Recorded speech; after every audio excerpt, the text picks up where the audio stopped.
Everybody, it's the Mad Master here. I haven't done a video in a week because I was trying to take a break from doing videos. It had nothing to do with any new bands. But of course I might be banned anytime, so I don't know how long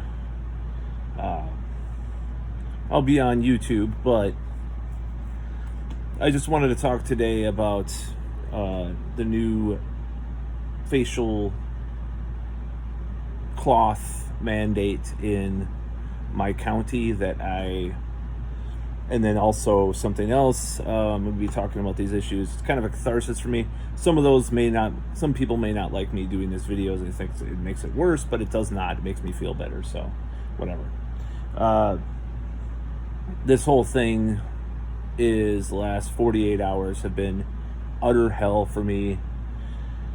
I don't know how much longer I can be put through this bullshit over the last year and a half. And just as a note, my life got more difficult December of 2019, so it wasn't really something that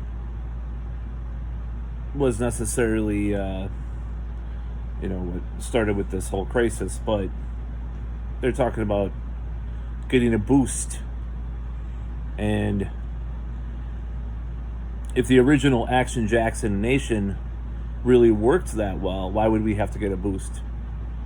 And I realize a lot of viruses you have to get a boost, right? That's fine, right? You have to get like a tetanus shot every whatever number of years. But why didn't they all the newspapers and all the media was like, we're going to get back to normal now with all this stuff. And they're now saying people that get the Action Jackson Nation, they're admitting that they might cause more variants, stuff like that. So they're saying they're just totally backsliding at what they said before. They keep changing their mind. I realize it's science, but the arrogance, I am the science, like Mr. Who said. He said he was the science. He's like, I am the science.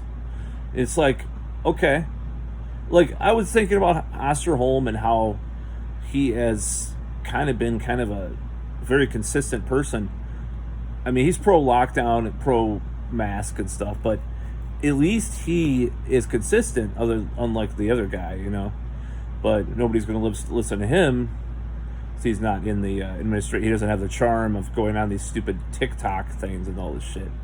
So I'm very pissed because there's a month-long cloth covering mandate again in my county, and it's like Groundhog Day over and over again. Oh, we had this miracle, the V miracle. Oh my God, we're gonna get back to normal. Everything's gonna be great. And then 3 months later, we're doing this shit again because of the lambda, whatever, and all these fucking things, It just, I don't know what to do, but I mean, I decided that I'm going to try to violate it as much as possible, like I said I do.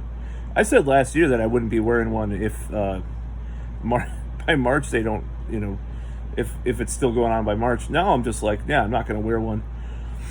Now, the question is, what am I going to do about grocery shopping and going to the gym and even going to bars? I think bars will be a little bit more like, yeah, you'll wear one when you walk through the door and then you sit down. It's like, I don't think they're going to be Nazis about it, necessarily. How can they? They're bars, So there's no capacity limits, which doesn't make a lot of sense. So first of all, Osterholm comes out with this revelation, which was not really a revelation to anybody that actually paid attention to anything for the past year and a half. But, that certain types of coverings were better than others and some were very ineffective, and they're just saying you have to wear the ineffective one, not the other one. See, if N95s were mandated, I'd be like, well, at least they're following science. I don't like wearing those damn things, but at the same time, at least they're following science. They're not with this. Just the whole thing about the restaurant where you have to wear the damn thing when you're walking around and sitting down. There was a study from China about a restaurant, about the spread, that it was people sitting down. It just went through the air, And then you have the indoor outdoor restaurants. Louis Rossman talked a lot about that. This is just insanity at this point. Nobody really wants to listen to each other about it, but I will be fighting this. I will be going to other counties to work out. I have to drive about 50, 60 miles to go to other counties to, the fitness place that I subscribe to. It's a chain. And I'll be going to go to other grocery stores. I'm going to go to grocery stores without the covering. And I'll actually try out a couple of them just to see what happens and see if they actually pay attention or not. I'll go to a couple of places. I think this time I predict that compliance might be a little lower. So it's just like it's just ridiculous. I just got a text. Part of my stammer there. So yeah, I will not be following a lot of this. It could be worse. It could be household mandates like they had last year, where I was, now I'm considered a terrorist by the mainstream media because I question mandates, but that's fine. It took me 20 years because first I was with the terrorists, because I was a terrorist sympathizer questioning 9/11 in Iraq. So I've made progress in life. I'm a terrorist. That's all.